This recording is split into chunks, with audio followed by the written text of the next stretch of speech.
Assalamualaikum warahmatullahi wabarakatuh. Halo brosis yang terhormat, masih bersama saya Darmawan Science di channel YouTube Darmawan Science Channel. Hari ini kita akan membahas tentang Pilpres 2024. Pilpres 2024 masih lama, tapi hangat-hangatnya konflik-konfliknya sudah mulai terasa dari sekarang. Pada kemarin yang lalu ada kudeta dari Partai Demokrat antara Pak Muldoko dan Pak AHY yang berakhir dimenangkan oleh Pak AHY. Sekarang di PDIP ada konflik internal juga antara Puan Maharani dan Ganjar Pranowo.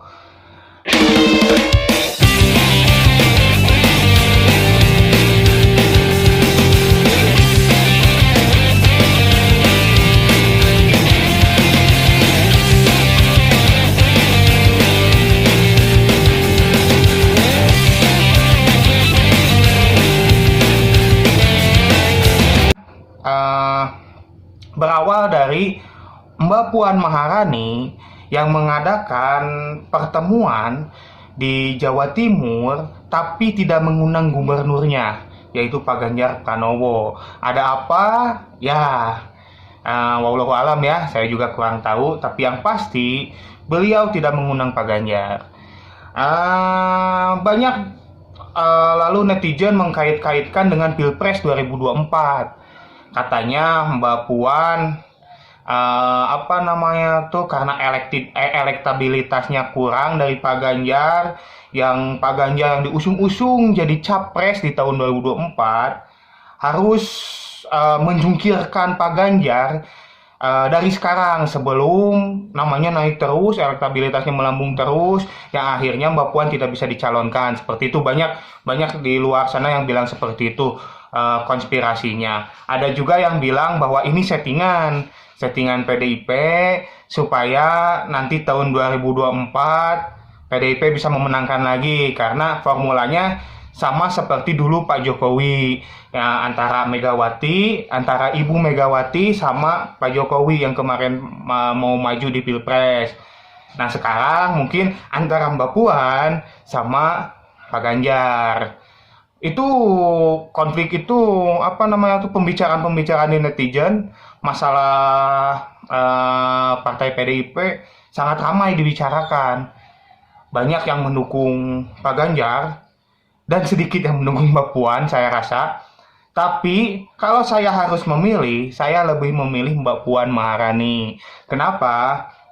Karena Mbak Puan dalam bekerjanya selalu memperlihatkan sisi gelapnya atau sisi buruknya gitu. Pernah waktu itu ada kejadian mematikan mikrofon di DPR kan, itu sisi buruknya. Tapi kenapa saya memilih Mbak Puan? Karena biasanya kalau dimisalkan orang yang mau memperlihatkan sisi buruknya di depan publik, berarti tandanya dia orang apa adanya.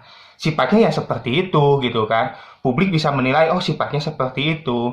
Tapi kalau dimisalkan terlanjur baik, bukan saya ibaratkan Pak Ganjar karena terlalu baik, saya tidak percaya kepada Pak Ganjar ya. Cuman kalau dimisalkan terlalu baik, kita belum tahu sisi buruknya seperti apa. Jadi belum kelihatan nih Pak Ganjar itu sisi buruknya seperti apa, kita nggak tahu kan. Kalau Mbak Puan, banyaklah polemik Mbak Puan yang memperlihatkan sisi buruk Mbak Puan, yang menjadi viral mungkin di media. Itu yang membuat saya menarik. Jadi kalau dimisalkan siapa yang layak menjadi capres, atau kalau menurut Pak Bambang Cangkul sih apapun makanannya, teh botol minumnya kan gitu kan. Sama siapapun presidennya, Mbak Puan wakilnya. Ada pernyataan seperti itu dari Pak Bambang Pacul. Tapi kalau menurut saya Mbak Puan layak menjadi capres juga.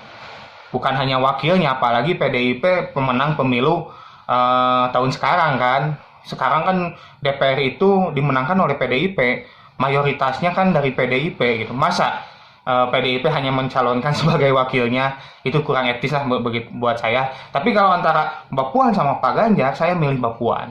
Walaupun elektabilitasnya sekarang masih rendah, kalau ibaratkan di apa namanya tuh pemasarannya dinaikkan, otomatis bisalah elektabilitasnya menjadi naik gitu. Jadi kenapa saya milih Mbak Puan? Karena Mbak Puan pernah memperlihatkan sisi buruknya. Sedangkan Pak Ganjar kelihatannya kan selalu baik di sosmed, baik, baik, baik, baik. Kita nggak tahu. Biasanya orang baik itu ya didalami kita nggak tahu. Bukan saya juga, bukan apa namanya tuh Pak Ganjar karena terlalu baik. Takutnya ya gimana gitu kan? Bukan kayak gitu juga. Tapi kalau disuruh memilih, saya lebih memilih Mbak Puan. Oke.